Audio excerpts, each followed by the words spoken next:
My name is Dave Sanderson. I'm here speaking today for Leadership Waterloo. I came to Waterloo because, number one, I was invited, which was very nice.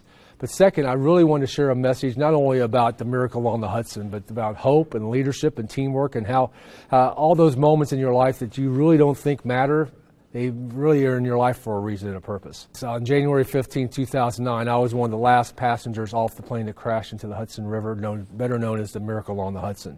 I was the last person off the back of the plane, one of the last passengers off the plane. Well, once the plane was going down and everybody knew it was going down, it was pretty quiet because I think people were resolved that probably things weren't going to work out really well. But once the plane got down into the river, the other issue that came into play was water coming inside the plane.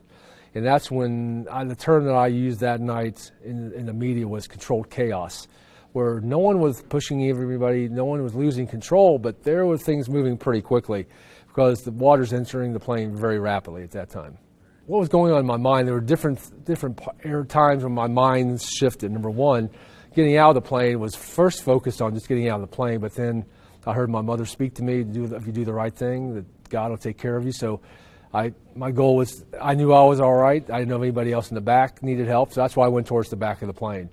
And once I got going out of the plane, there was no room on the wing or the boat for me, so that's why I was inside the plane holding on to the little lifeboat for approximately 6 to 7 minutes after that. So at that point in time, I was just focused on getting out of the plane, but there were a lot of things happening around. So it came to the reason I got out of the plane when I did is when I felt the plane shift. And I found out later it's because a tugboat hit the plane.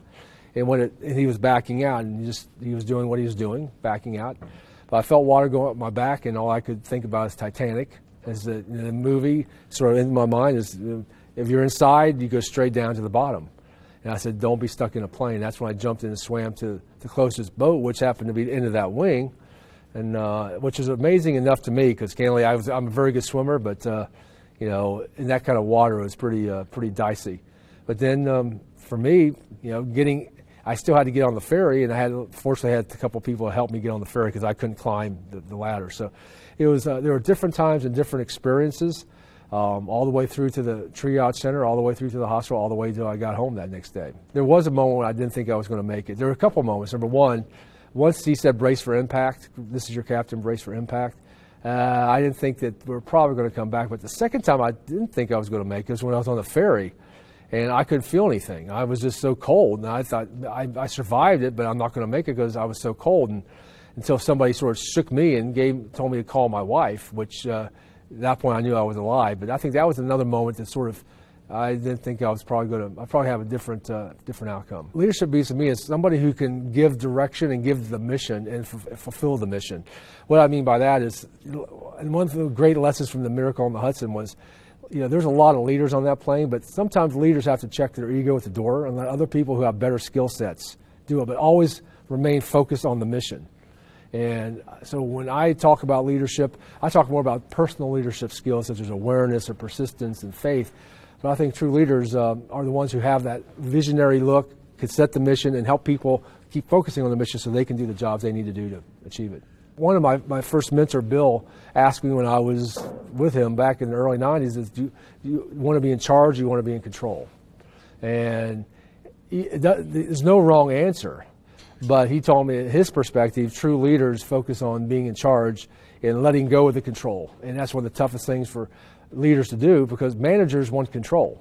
Leaders want to be in charge of making the call. So that was a great lesson I learned a long time ago, which I learned many times since. One of the things you realize when you're in a plane crash going down, you have no control. And you think you have control, but you have no control. The only thing you control is your mind. And that's why I talk about one of the key strategies that I used and I learned from being with Tony Robbins all those years. I'm really proud of a dear, dear friend of mine by the name of Dave Sanderson.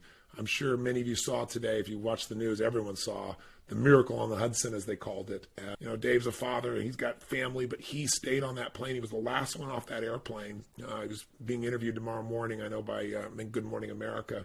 But he was the last one on the airplane, and he is off the airplane, making sure everybody got off, making sure these children got on the lifeboat, holding the lifeboat back against the plane. But he had the coolness within his head to say, okay, I'm going to find a way to help people and serve, make sure everybody gets off healthy and safe, risked his own life to do it. even when he could barely function, made sure other people's lives were being saved and supported. So love you, Dave. How to manage my state, how to manage my mind. And there's three primary ways to do that: through your physiology, with your internal dialogue, and what you focus on. And I couldn't jump up and down and move my physiology, but what I did is the questions I kept saying to myself and the things I was saying, it was more of a positive aspect. If this happens, even if I don't come back, I'm going to be in a better place. So my internal dialogue was helping me manage my state that day. But then, of course, there are other times when I had to go into physiology mode. I had to move my body. So the managing of state is a key aspect of, I think, when you don't think you have control, the one thing you can control is this, because no one can get in there unless you let them in there. In my book, Moments Matter, the one thing I talk about is the power of rituals. And I learned this from great leaders, because one of the things that I try to do is model great leaders. One of the things that Tony taught me is put yourself in proximity, because proximity is power.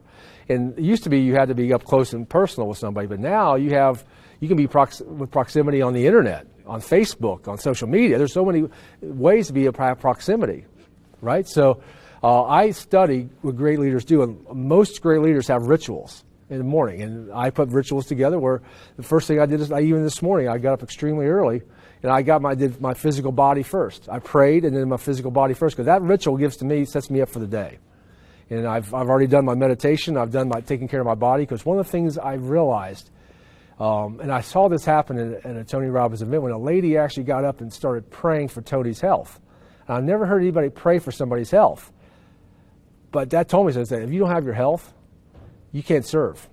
So that's why my second ritual is taking care of my body next. And even before I came in this morning, I spent 45 minutes making sure my body was ready to go so I could serve today at a high level. I pray every day, but I think when it started resonating with me, and I'll tell you when it happened. I was on the executive board of our church in Charlotte, North Carolina, and we were going through some interesting times, and we were having a meeting, and the meeting wasn't going really well, and our minister, who's now a bishop in our church, was there, and I said, Ken, every day in Jesus' life wasn't pixie dust and sunshine. Jesus had some bad days.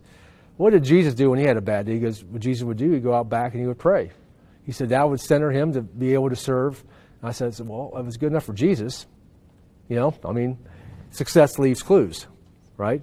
So that's why I think the power of prayer for me is, even when I was going down, I was praying, right, in the plane, because, either I was going to end up here or I was going up to a better place, right? And I want to make sure both were covered. And how do you do that? You pray. I've really expanded what I'm trying to do now, because I really wanted to get the message out about two different areas. Number one is definitely around leadership and cultivating personal leadership, because a lot of people talk about corporate leadership, which is important, but I talk about these leadership skills that you have to have inside yourself to be able to lead yourself first before you lead other people. But the second thing I'm really passionate about is how to grow from a traumatic life event. And that's why I did my TED Talk at Queen's University in Kingston. It's called post-traumatic growth syndrome. The strategies to grow from a traumatic life event instead of going to PTSD or depression.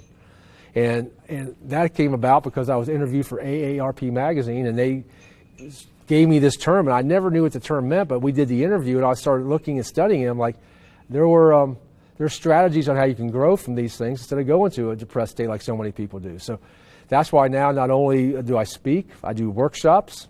I have my own radio show on Contact Talk Radio called Moments Matter with Dave Sanderson. I have a podcast on C-Suite Radio. I've got a daily flash briefing on Amazon right now called Dave Sanderson Declassified. I'm trying to get these messages out on a lot of different platforms. And that's so I'm really expanded the way I'm trying to get the message out. I sensed a lot of pride today in the room. I think people were, number one, happy to be here. They wanted to be here. I felt that they wanted to be here because the weather is not really rosy out right now. But second, there are so many leaders in this community on different levels, whether they were political leaders, first responder leaders, leaders in industry, leaders in business, and I felt that they all wanted to be together, and they took pride in, number one, the area, where they're from, and they pride in what's going on in this part of Canada. The reason people should be involved is the reason I got involved in some different areas, because I mentioned before, proximity is power. Getting yourself around people with a same mindset.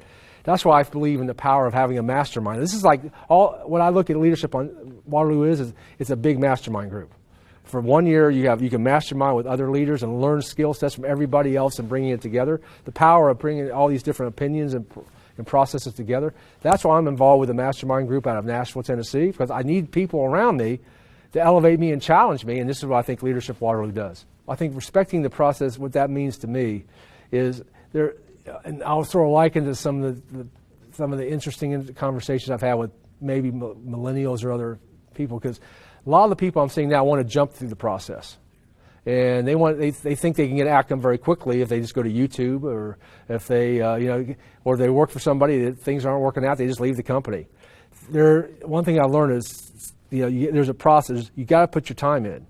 I just did a blog this week called "Don't Waste Reps," because a lot of people want to waste the reps. They just go through because they want to get to the outcome first. And candidly, I was that way too. And the reason I went to the first seminar I went to, and my mentor Bill told me to, is because I wanted to cut the process. Right? I wanted to fast track this thing. There's not really a fast track to success. And part of that is you got to be around yourself, put yourself around the right kind of people in the right peer groups. And that's what Leadership Waterloo does, is basically allow people to come together of like mindset who want a common outcome and challenge each other and be challenged.